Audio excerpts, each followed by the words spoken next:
الحمدللہ رب العالمین والصلاة والسلام علی خاتم النبیین اما بعد فاعوذ باللہ من الشیطان الرجیم بسم اللہ الرحمن الرحیم قال اللہ تبارک و تعالی عز وجل فی الکلام المجید والفرقان الحمید وَلَسَوْفَ يُعْطِيكَ رَبُّكَ فَتَرْضَى قال اللہ تبارک و تعالی عز وجل فی شان حبیبہ الکریم الامین ان اللہ وملائکتہ یصلون علی النبی یا ایہا الذین آمنوا صلوا علیہ وسلموا تسلیما۔ درود شریف پڑھی اللہم صلی علی سیدنا و مولانا محمد معدن الجود والکرم و آلہ وبارک وسلم۔ بلند آواز سے صلاۃ و سلام پڑھیے۔ الصلاۃ والسلام علیک یا رسول اللہ، الصلاۃ والسلام علیک یا حبیب اللہ، الصلاۃ والسلام علیک یا نبی اللہ وعلی آلک واصحابک یا نور اللہ۔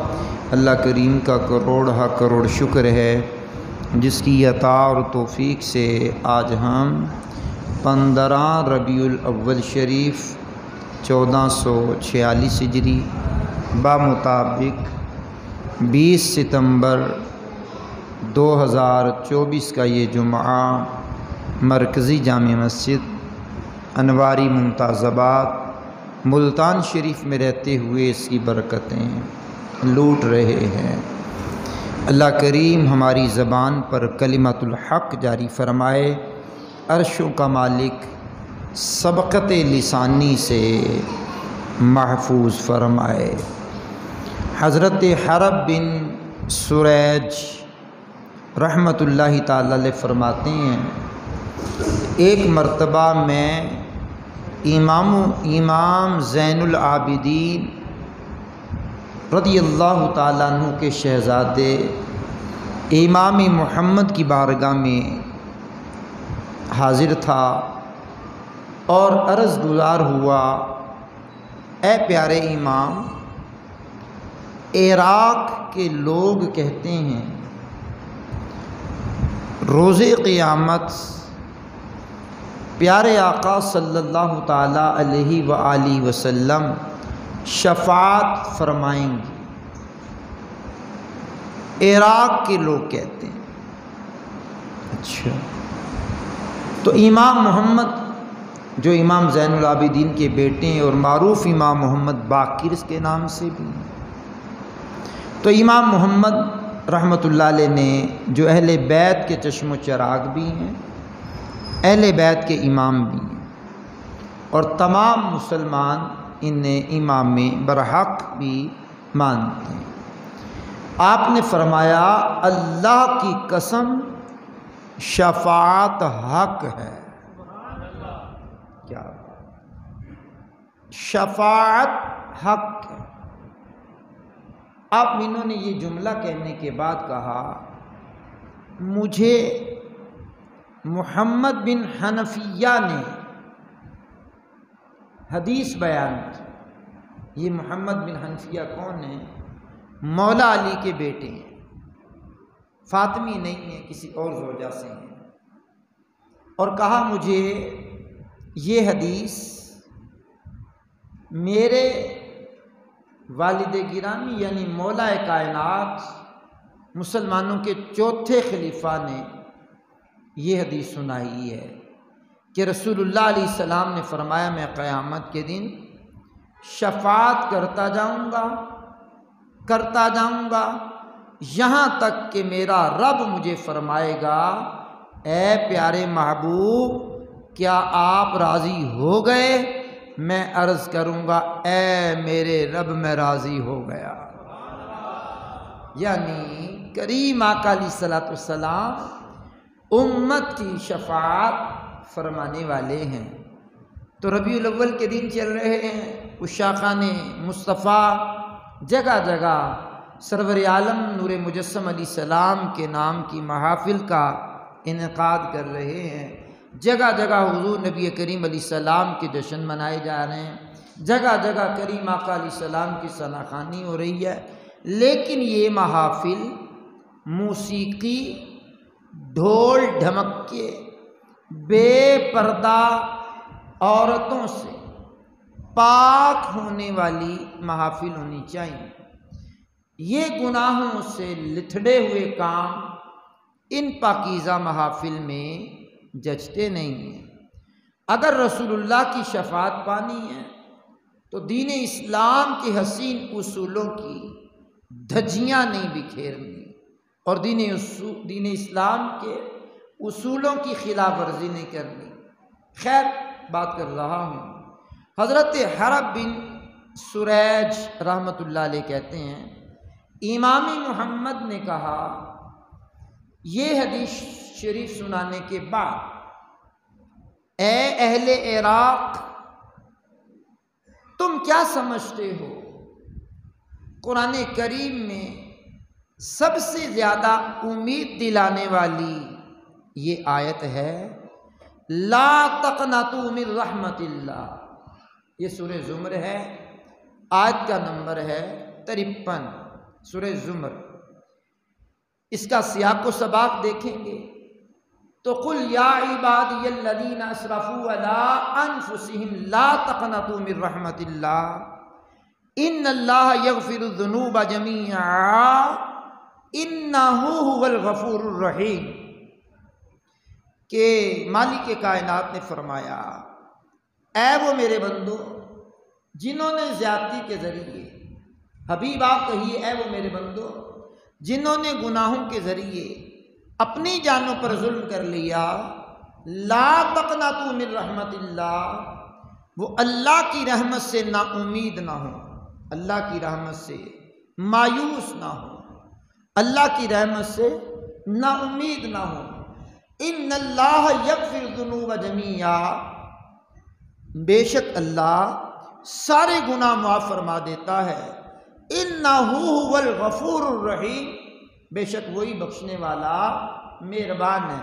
تو امام محمد بن امام زین العابدین بن مولا حسین بن مولا علی بن ابی طالب رضی اللہ تعالیٰ عنہما نے یہ کہا، تم سمجھتے ہو کہ یہ آیت کریمہ تمام قرآن کریم کی آیات سے زیادہ امید افزا ہے، امید دلانے والی ہے، خوشی دلانے والی ہے؟ فرمایا، ہم اہل بیت کا متفقہ فیصلہ یہ ہے کہ یہ آیت کریمہ سے زیادہ یہ آیت کریمہ حوصلہ افزا ہے اور امید دلانے والی ہے۔ وَلَا سَوْفَ يُعْطِيكَ رَبُّكَ فَتَرْضَىٰ، مطلب کیا ہے؟ مطلب کیا ہے کہ اے حبیب صلی اللہ تعالیٰ علیہ وآلہ وسلم، آپ کا رب فرماتا ہے، اور بے شک قریب ہے کہ تمہارا رب تمہیں اتنا دے کہ تم راضی ہو جاؤ گے۔ فرمایا یہ آیت کریمہ جو ہے زیادہ حوصلہ افزا اور زیادہ امید افزا ہے، اس آیت کریمہ پر زیادہ امید رکھی جا سکتی ہے۔ اب اس آیت کے تناظر میں مختلف لوگوں کے مختلف اقوال ہیں، میں یہ روایت کمپلیٹ کرنے کے بعد عرض کرتا ہوں۔ تو اللہ پاک نے اپنے محبوب سے وعدہ فرما لیا کہ اللہ کریم اپنے محبوب کو اتنا نوازے گا کہ رسول اللہ نے فرمایا میں راضی ہو جاؤں گا۔ اور حضور نبی کریم علیہ الصلوۃ والسلام کے فرمانے علی شان میں یہ بھی ہے، پوچھا گیا کریم آپ اللہ سے راضی کب ہوں گے؟ تو کریم نے ارشاد فرمایا، جب تک میرا ایک بھی امتی جہنم میں رہے گا میں اللہ سے راضی نہیں ہوں گا۔ گویا جب سارے جنت میں چلے جائیں گے تو اللہ سے راضی ہو جاؤں گا۔ کیا بات! کیا بات ہے! سیدی اعلیٰ حضرت عظیم البرکت، عظیم المرتبت، پروانہ عشق و محبت، پروانہ شمع رسالت، ماہی بدت، حامی سنت، کیا کلام کرتے ہیں! کا پیش حق مشتاق شفاعت کا سناتے جائیں گے، آپ روتے جائیں گے، ہم کو ہنساتے جائیں گے۔ ہاں چلو حسرت زدو، سنتے ہیں وہ دن آج ہے، تھی خبر جس کی کہ وہ جلوہ دکھاتے جائیں گے۔ آج عید عاشقاں ہے، گر خدا چاہے کہ وہ ابرو پیوستہ کا، حضور کے ابرو ملے ہوئے تھے ہیں، ابرو پیوستہ کا عالم دکھاتے جائیں گے۔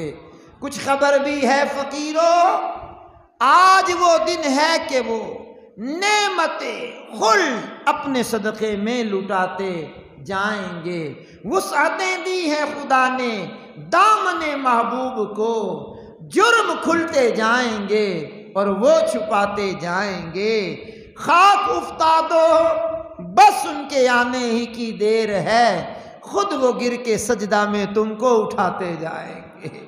ہاں، اور یہاں پیر مہر علی، آل نبی اولاد علی، گولڑمیوں کے پیشوا، مہرویوں کے تاجدار سیدنا و مولانا شاہ پیر مہر علی نے کلام کیا رحمت اللہ تعالی علیہ نے، کا یعطی کا رب کا داست ساں، فتردادی پوری آس ساں، وشفا تشفا صحیح پڑھیاں۔ اب آپ غور کریں، یعطی کا رب کا داست ساں، والا سوف یعطی کا رب کا فتردا، میرے محبوب اللہ نے آپ کو بتایا نہیں؟ یعطی کا رب کا داست ساں، فتردادی پوری آس ساں، لجپال کریسی پاس ساں، وشفا تشفا، یہ دو حدیثوں کے مضمون بیان کیے حدیث مبارکہ کا، وشفا تشفا صحیح پڑھیاں۔ اور ادھر مولانا حسن رضا خان صاحب نے بھی کلام کیا، فتردا نے ڈالی ہیں باہیں گلے میں، فتردا نے ڈالی ہیں باہیں گلے میں، کہ ہو جائے راضی طبیعت کسی کی۔ تو سرور عالم نور مجسم صلی اللہ تعالی علیہ وسلم شفاعت ہماری ضرور فرمائیں گے، یہ اللہ کے اذن سے ہوگی۔ آہستہ بولیے، کوئی سن نہ لے۔ شفاعت کا عقیدہ اور یہ شفاعت کا لفظی معنی وسیلہ ہے، وسیلہ شرعی طور پر کسی کے لیے خیر مانگنا شفاعت کہلاتا ہے۔ اور ہمارے آقا صلی اللہ علیہ وسلم قیامت کے دن شفاعت فرمائیں گے، اور حضور نبی کریم علیہ السلام کی شفاعت قبول کی جائے گی، اور یہ عقیدہ رکھنا واجب ہے۔ عقیدہ شفاعت، عقیدہ شفاعت واجب ہے۔ اب آپ غور کریں گے، شفاعت مصطفیٰ کا انکار کرنا کفر ہے۔ کیوں کفر ہے؟ بے شمار آیات بینات میں شفاعت کا ذکر ہے، اور شفاعت کا انکار کرنے والا بندہ قرآن کریم کی آیات بینات کا انکار کرتا ہے، اور قرآن کریم کے ایک لفظ کا بھی انکار کرنا بندے کو دائرہ اسلام سے خارج کر دیتا ہے۔ شفاعت کا عقیدہ نبی پاک صلی اللہ علیہ وسلم کی بے شمار احادیث کے ذخیرہ میں ملتا ہے، تو پتہ چلا شفاعت کا انکار کرنا بے شمار احادیث کا انکار کرنا ہے۔ تو احادیث کا انکار اور قرآن کی آیات کا انکار کرنے والا بندہ دائرہ اسلام سے خارج ہو جاتا ہے۔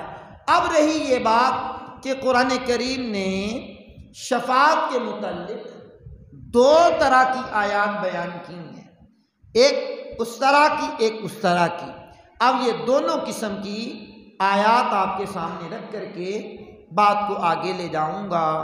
قرآن کریم میں سورۃ البقرہ ہے، آیت نمبر 254 ہے، جس میں مالک کائنات نے ارشاد فرمایا، ارشاد ہوا یوم لا بیع فیہ ولا خلۃ ولا شفاعہ، اس دن جس میں نہ کوئی خرید و فروخت ہوگی، نہ کوئی کافروں کے لیے دوستی، اور نہ شفاعت ہوگی۔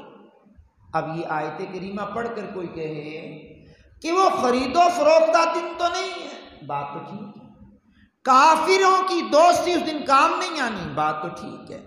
اس دن کوئی شفاعت نہیں کرے گا، بات تو ٹھیک ہے۔ قرآن کریم کی آیت ہے، اس کا انکار تو کفر ہے، اور انکار تو کرنے والا بندہ دائرہ اسلام سے خارج ہے۔ اب یہی آیت کریمہ جو 254 ہے، اگلی آیت پڑھتے ہیں ہم 255۔ تو مالک نے ارشاد فرمایا ہے، من ذا الذی یشفع عندہ الا باذنہ، من ذا الذی، اللہ اکبر اللہ اکبر، کون ہے جو اس کے ہاں شفاعت کرے؟ من ذا الذی یشفع عندہ الا باذنہ، فرمایا لیکن اس کی اجازت کے ساتھ شفاعت کر سکتا ہے۔ اب یہاں پر دو باتیں قابل غور، اوے بیٹے خدا کے واسطے، اب یہاں دو باتیں قابل غور ہیں، دو باتیں قابل غور ہیں۔ نمبر ایک کہ شفاعت کا انکار کرنا، نمبر دو شفاعت کا اقرار کرنا، دونوں طرح کی آیت۔ ایک آیت نے بتلایا کہ اس دن کوئی شفاعت نہیں کر سکتا، دوسری آیت نے بتلایا کہ اس دن شفاعت اللہ کے اذن سے ہوگی، شفاعت ہوگی۔ اب مطلب اس کا کیا ہے؟ آسان لفظوں میں سمجھیے، ایک ہوتا جبرن شفاعت، جبرن سفارش، جبرن اپنے حکم کو ٹھونسنا، جس طرح عہدوں پر بیٹھے ہوئے، عہدوں پر براجمان لوگ اپنے عہدے کے بلبوتے پر، طاقت کے بلبوتے پر، بعض لوگ پیسے کے بلبوتے پر گناہ کرنے والا مجرم، ملزم نہیں مجرم، اقبال جرم کرنے والا مجرم، اس کو رہائی دلواتے ہیں اور بے گناہ باعزت طور پر بری کرواتے ہیں اور بے گناہ کو سزا دلواتے ہیں۔ اب یہ جبرن شفاعت ہے، بندہ مجرم ہے لیکن اپنی طاقت، عہدہ، منصب کے بلبوتے پر اس کو سفارشی بن کر کے رہا کروایا، اور جو بری ذمہ تھا اس کو پھنسوایا، یہ ہے جبرن۔ قیامت کے دن اللہ پر کسی کا جبر نہیں چلے گا کہ وہ کہے مالک تو نہیں بخشنا چاہتا، میں یہ کہتا ہوں کہ بخشو، تو یہ مسلمانوں کا عقیدہ نہیں۔ اللہ پر کسی کا حکم نہیں چل سکتا، اللہ کی ذات کا حکم سب پر چلتا ہے۔ تو یہ جبرن شفاعت جو ہے، اس کا تو کوئی مسلمان قائل ہی نہیں ہے، کوئی مسلمان یہ عقیدہ ہی نہیں رکھتا۔ رہی دوسری بات، من ذا الذی یشفع عندہ الا باذنہ، ہاں اس کے اذن کے بغیر شفاعت نہیں ہوگی، اس کے اذن سے شفاعت ہوگی۔ تو اس والی شفاعت کے ہم قائل ہیں، شفاعت بالاذن کے ہم قائل ہیں، اور شفاعت بالاذن ہوگی، ضرور ہوگی، اور مختلف انبیاء اپنی اپنی قوموں کی شفاعت کریں گے۔ ہمارے حضور مطلقاً شفاعت کریں گے، علماء شفاعت کریں گے، بعض صالحین گناہ گاروں کی سفارش کریں گے، ان کی شفاعت کو اللہ قبول فرمائے گا، مجبور ہو کر کے نہیں، ان سے پیار محبت کی جو فضا دنیا میں قائم تھی، قیامت کے دن وہ بھی فضا مالک قائم رکھے گا۔ اب آئیے قرآن کریم کی وہی برکت حاصل کرنے کے لیے جو آیت پڑھی ہے، وَلَسَوْفَ يُعْطِيكَ رَبُّكَ فَتَرْضَىٰ، حبیب قریب ہے کہ بے شک آپ کا رب آپ کو اتنا دے گا، اتنا دے گا کہ آپ راضی ہو جائیں گے۔ تو پیغمبر اعظم رسول محتشم شاہ آدم و بنی آدم سے پوچھا گیا، یا رسول اللہ علیہ السلام، آپ کب اپنے مالک سے راضی ہوں گے؟ فرمایا جب تک میرا ایک بھی امتی، او امتیو توجہ سے سننا، میلاد منانے والوں، حضور کے جشن منانے والوں، غور سے سننا ذرا، دھیمے لہجے میں پڑھنے لگا ہوں یہ جملہ۔ حضور سے پوچھا گیا آپ اپنے رب سے راضی کب ہوں گے؟ فرمایا جب تک میرا ایک بھی امتی جہنم میں رہے گا میں اللہ سے راضی نہیں ہوں گا، جب وہ بھی نکل کر کے جنت میں چلا جائے گا میں اللہ سے راضی ہو جاؤں گا۔ اللہ اکبر، اللہ اکبر، میں اللہ سے راضی ہو جاؤں گا۔ اذن کب کا مل چکا؟ اب تو حضور اذن کب کا مل چکا، اب تو حضور اب شفاعت بالمحبت کیجئے، آپ درگاہ خدا میں ہیں وجی، ہاں شفاعت بالوجاہت کیجئے، حق تمہیں فرما چکا اپنا حبیب، اب شفاعت بالمحبت کیجئے۔ اب سنیے ذرا قرآن کریم کی آیت کریمہ، وَلَسَوْفَ يُعْطِيكَ رَبُّكَ فَتَرْضَىٰ، حبیب ہم آپ کو اتنا دیں گے، قریب ہے کہ تمہارا رب اتنا دے گا کہ تم راضی ہو جاؤ گے۔ دوسری آیت جس کا تعلق سورہ محمد کی آیت نمبر 19 سے ہے، کریم مالک فرماتا ہے، ارشاد فرمایا وَاسْتَغْفِرْ لِذَنْبِكَ وَلِلْمُؤْمِنِينَ وَالْمُؤْمِنَاتِ، فرمایا اے حبیب اپنے خاص غلاموں اور عام مسلمان مردوں اور عورتوں کے گناہوں کی معافی مانگو۔ سبحان اللہ، کر کے تمہارے گناہ مانگے تمہاری پناہ، آقا تمہاری نافرمانیاں کر کے تمہارے گناہ مانگے تمہاری پناہ، تم کہو دامن میں آ تم پہ کروڑوں درود، ہم سے نکمے کمی مہنگے ہیں کوڑی کے تین، کون ہمیں پالتا تم پہ کروڑوں درود۔ سبحان اللہ ہل کریم۔ اب آئیے حضور نبی کریم صلی اللہ تعالی علیہ وسلم کے بارے میں، شفاعت کے بارے میں سنیے، سورہ بنی اسرائیل کی آیت نمبر 79 میں مالک فرماتا ہے عَسَىٰ أَن يَبْعَثَكَ رَبُّكَ مَقَامًا مَحْمُودًا، فرمایا قریب ہے کہ آپ کا رب آپ کو ایسے مقام پر، مقام محمود پر فائز فرمائے گا جہاں سب تمہاری حمد کریں گے۔ سبحان اللہ، آواز اونچی آئے ذرا، اللہ اکبر۔ حدیث رسول میں ہے، رسول اللہ سے پوچھا گیا یا رسول اللہ مقام محمود کیا ہے؟ اکثر آپ نے سنا ہوگا مقام محمود کی دعا کی جاتی ہے، مقام محمود کیا ہے؟ اب چند لفظوں میں کریم نے بتایا مقام محمود کیا ہے، جھوم جائیے عاشقو۔ حضور سے پوچھا گیا علیہ السلام مقام محمود کیا ہے؟ فرمایا ہوا شفاعت، مقام محمود وہ ہے جو شفاعت ہے۔ سبحان، ایک مقام پر حضور کھڑے ہوں گے اور کھڑے ہو کر کے گناہگاروں کو بخشوا رہے ہوں گے، جہنم سے نکال کر کے جنت میں داخل فرما رہے ہوں گے، اور یہ مقام محمود ہے جو اللہ کریم اپنے کریم محبوب کو قیامت کے دن عطا فرمائے گا۔ اب وہ مقام محمود ہے، سب لوگ قسم پرسی کے عالم میں ہیں، افراتفری کے عالم میں ہیں، تمام کے تمام لوگ خوف و ہراس میں مبتلا ہیں، انبیاء و مرسلین کے علاوہ میدان محشر لگا ہوا ہے، سورج قریب آ کر کے آگ برسا رہا ہے، تانبے کی دہکتی ہوئی زمین ہے، ہر انسان اپنے اپنے گناہوں کے مطابق پسینے میں شرابور ہے، کوئی تو جناب والا ٹخنوں تک ہے، کوئی گھٹنوں تک ہے، کوئی ناف تک ہے، کوئی گلے تک ہے، کوئی ڈبکیاں لگا رہا ہے،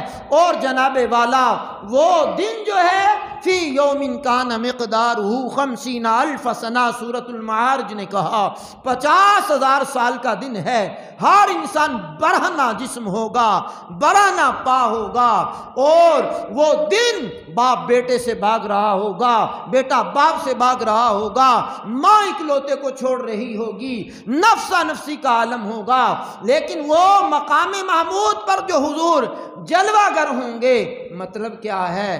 اللہ کریم کی پاک بارگاہ میں علم ہے، فرشتوں نے لکھا ہے، بارگاہ الوہیت میں پیش ہے، رجسٹر پیش ہیں، اعمال لکھنے والے اعمال لکھ کر کے اللہ کی بارگاہ میں پیش کر چکے، کون نیک ہے کون بد ہے، کس نے گناہ کیے کس نے نیکیاں کی، کون پرہیزگاری کی زندگی گزارتا رہا کون نافرمانی کی زندگی گزارتا رہا، سارا اعمال نامہ لکھا ہوا ہے۔ اور قرآن کریم کی آیت ہے سورہ بنی اسرائیل کی، اقرا کتابک کفا بنفسک اليوم علیک حسیبا، قیامت کے دن بندے کے نامہ اعمال کو ہاتھ میں دے کر کہا جائے گا پڑھو اسے، آج تم خود کافی ہو اپنا حساب کرنے کے لیے۔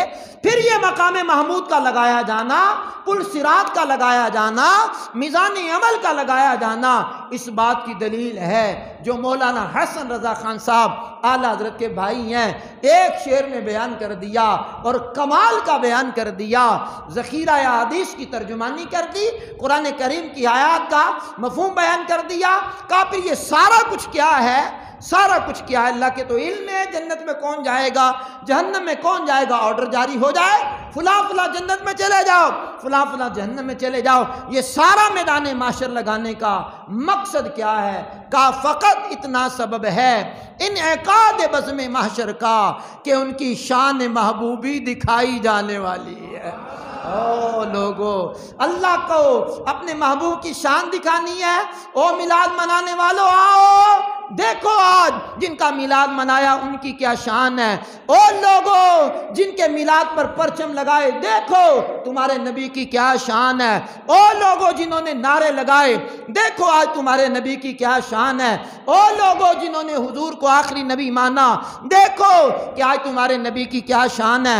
او لوگو جنہوں نے سنتوں پہ عمل کیا دیکھو تمہارے آقا کی کیا شان ہے۔ جنہوں نے پکار کر کے کہا، فقط کہا فنا اتنا تو ہو جاؤں میں تیری ذات عالی میں، آقا جو مجھے دیکھ لے اس کو تیرا دیدار ہو جائے۔ اللہ آج دیکھو اپنے محبوب کو مقام محمود پر ہیں، شفاعت کر رہے ہیں۔ آئیے میرے کریم میرے رحیم آقا صلی اللہ تعالی علیہ وسلم کے بارے میں حدیث سنتے ہیں۔ میرے کریم آقا صلی اللہ علیہ وسلم کی ذخیرہ احادیث میں یہ بھی ہے، جب ہم قبر سے نکلیں گے، قبر سے باہر آئیں گے، ہمارے ساتھ 70,000 فرشتے تعظیم اور احترام کے ساتھ باادب ہماری بارگاہ میں کھڑے ہوں گے۔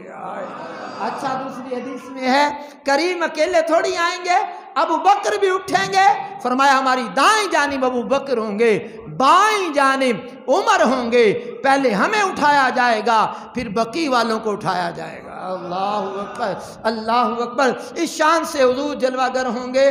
پھر فرمایا ہمارے لیے براق کو لایا جائے گا۔ اللہ اکبر، پھر حضور نے فرمایا انا سید ولد آدم یوم القیامہ، فرمایا قیامت کے دن تمام اولاد آدم کا میں سردار ہوں گا۔ اللہ آواز اونچی آئے جناب۔ پھر حضور فرماتے ہیں صلی اللہ علیہ وسلم جب سب بارگاہ الہی میں اکٹھے ہوں گے تو میں سب کا پیشوا بن جاؤں گا۔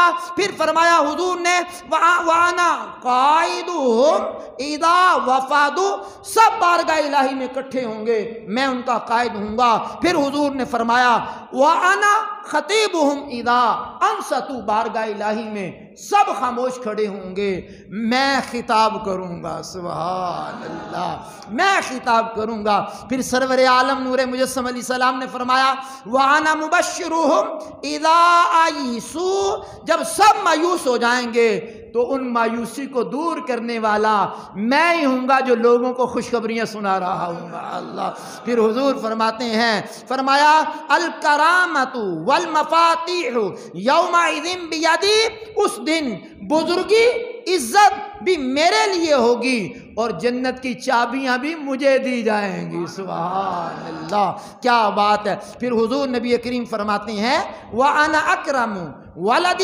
آدَمَ عَلَيَّ رَبِّ، میرے رب کریم کی بارگاہ میں تمام اولاد آدم سے بڑھ کر اللہ کریم میری عزت کرے گا، اور میرے ارد گرد 1000 فرشتے ہوں گے جو یوں لگیں گے گویا بکھرے ہوئے سفید چمکدار موتی ہیں۔ پھر حدیث میں آیا قیامت کے دن میرے ہاتھ میں حمد کا جھنڈا ہوگا۔ آواز ذرا اونچی نکالیے جناب۔ ہاں، صبا وہ چلے کہ دن ہو بھلے، وہ باغ پھلے کہ پھول کھلے، لیوا کے تلے ثنا میں کھلے، رضا کی زبان تمہارے لیے۔ حشر میں زیرے لیوائے حمد اے عطار ہم نعت سلطان مدینہ گنگناتے جائیں گے۔ حضور فرماتے ہیں وہ ہم کا جھنڈا ہمارے ہاتھ میں ہوگا، آدم علیہ السلام بھی اس جھنڈے کے نیچے ہوں گے، سارے انبیاء و مرسلین، مومنین، کاملین، اولیاء، صالحین سارے اس کے نیچے ہوں گے۔ پھر فرمایا اس پر بھی میں فخر نہیں کرتا۔ اب آئیے سب کو جب نفسا نفسی پڑھ رہی ہوگی پکاریں گے، اور نبی اذهبوا الی غیری، میرے حضور کے لب پہ آنا لہا ہوگا۔ اللہ اکبر کبیرہ۔ آخر میں ایک حدیث سنیے اور بہت حوصلہ افزا حدیث سنیے۔ میرے کریم آقا رحیم آقا صلی اللہ تعالی وسلم کے پیارے پیارے سونے سونے صحابی ہیں، حضرت انس بن مالک رضی اللہ تعالیٰ عنہ فرماتے میں نے ایک مرتبہ عرض کی یا رسول اللہ علیہ الصلوۃ والسلام آپ قیامت کے دن میری بھی شفاعت فرمائیں گے؟ فرمایا انا فاعل، ہاں میں آپ کی شفاعت کروں گا۔ کہا یا رسول اللہ علیہ الصلوۃ والسلام قیامت کے دن میں آپ کو کہاں ڈھونڈوں؟ فرمایا پل صراط پر آ جانا، حضور وہاں نہ ملے تو کریم نے فرمایا میزان پہ آ جانا، حضور وہاں نہ ملے تو فرمایا پھر حوض کوثر پر آ جانا۔ یہ تین مقام ہے جہاں امت بڑی ہی دشوار گزار گھاٹیوں سے گزر رہی ہوگی، تو سیدی اعلیٰ حضرت نے ان تینوں مقام کی نشاندہی کی ہے۔ کہا گھبراؤ نہ، ہمارے آقا پل صراط پر بھی جلوہ گر ہوں گے، میزان پر بھی جلوہ گر ہوں گے، حوض کوثر پر بھی جلوہ گر ہوں گے۔ یہ مختلف مقامات پر یہ مقام ہے، لیکن قربان جائیے آقا ایک ہے، مقام مختلف ہے، کام مختلف ہیں، لیکن حضور ہر جگہ گناہگار امتیوں کا بیڑا پار کروا رہے ہوں گے۔ اللہ میزان عمل پہ ہم حلقوں کا پلہ بھاری کراتے یہ ہیں، رب سلم کی دھارت سے پل سے پار چلاتے یہ ہیں، ٹھنڈا ٹھنڈا میٹھا میٹھا پیتے ہم ہیں، پلاتے یہ ہیں، رب ہے معطی یہ ہیں قاسم، رزق اس کا ہے کھلاتے یہ ہیں۔ سبحان اللہ۔ تو عقیدہ شفاعت قرآن اور حدیث سے ثابت ہے۔ اللہ نے چاہا ہم امیدوار ہیں کہ قیامت کے دن حضور ہماری شفاعت ضرور فرمائیں گے۔ عرشوں کا مالک ہمیں آپ کو اسی عقیدے پر دوام عطا فرمائے۔ وآخر دعوانا الحمدللہ رب العالمین۔